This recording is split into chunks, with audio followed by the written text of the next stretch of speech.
తండ్రి వారసత్వాన్ని పుణికిపుచ్చుకుని వచ్చినటువంటి వైఎస్ జగన్మోహన్ రెడ్డి అదే విధంగా 2019లో కడప కర్నూలులో ఆల్రెడీ క్లీన్ స్వీప్ చేసిన విషయం మనందరికీ తెలిసిందే.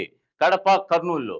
సో అనంతపురంలో హిందూపురం వేదికగా బాలయ్య, అలాగే ఉరవకొండ నుంచి పయ్యావుల కేశవ్ కూడా గెలిచినటువంటి సందర్భం మనం చూసాం. అలాగే కుప్పం వేదిక చంద్రబాబు కూడా గెలిచినటువంటి సందర్భం చూసాం. సో ఆనాడు 52 స్థానాల్లో 49 స్థానాల్లో మొత్తం క్లీన్ స్వీప్ చేసినటువంటి వైఎస్ఆర్సీపీకి ఈసారి గడ్డుకాల పరిస్థితులు ఎదుర్కొన్నారా? ఈసారి గడ్డుకాలం ఎదురు కాబోతుందానంటే గనక ప్రస్తుతం రాయలసీమలో 52 స్థానాల్లో 25 స్థానాల్లో టీడీపీ ముందంజలో ఉంది. ప్రస్తుతం ఈ క్షణం వరకు చూసుకుంటే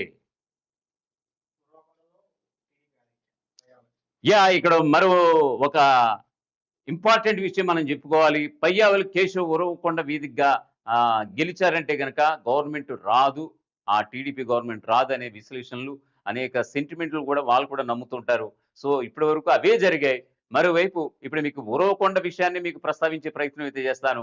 ఉరవకొండ వేదికగా పయ్యావుల కేశవ్ ఆయన ముందంజలో ఉన్నారు. అక్కడ ప్రత్యర్థి వైఎస్ఆర్సీపీ అభ్యర్థి వై విశ్వేశ్వర్ రెడ్డి ఆయన వెనుకంజలో ఉన్నటువంటి పరిస్థితి. ఎప్పుడు ఇంత ఈ స్టాటిస్టిక్స్ చూడలేదు. ఖచ్చితంగా ఆయన గెలిస్తే కనుక టీడీపీ గవర్నమెంట్ రాదనేది వాళ్ళు చెప్తూ ఉంటారు. అనేక పుంకాలుగా వార్తలు కూడా వస్తుంటాయి. ఆయన ఓడిపోతేనే గవర్నమెంట్ ఏర్పడుతుందన్నటువంటి సందర్భం కూడా మనం చూస్తూ ఉంటాం. సో ఈ క్రమంలో ఇంతటి వేవ్లో రాయలసీమలో ఉన్నటువంటి 25 స్థానాలకు సంబంధించి ఉరవకొండ కూడా ఒకటి. ఈ ఉరవకొండలో ఆల్రెడీ ఇక్కడ పయ్యావుల కేశవ్ ముందంజలో ఉన్నారు. సో ఈ క్రమంలో అక్కడ వై విశ్వేశ్వరరెడ్డి వెనుకంజలో ఉన్నటువంటి పరిస్థితి. సో ఓవరాల్ గా 175 స్థానాలకు సంబంధించి ఎగ్జిట్ పోల్స్ ఎగ్జాక్ట్ పోల్స్ కావు అనేటువంటిది.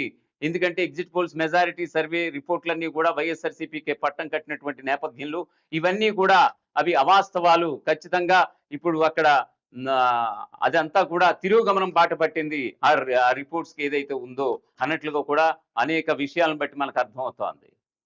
This is Radhakrishna signing off.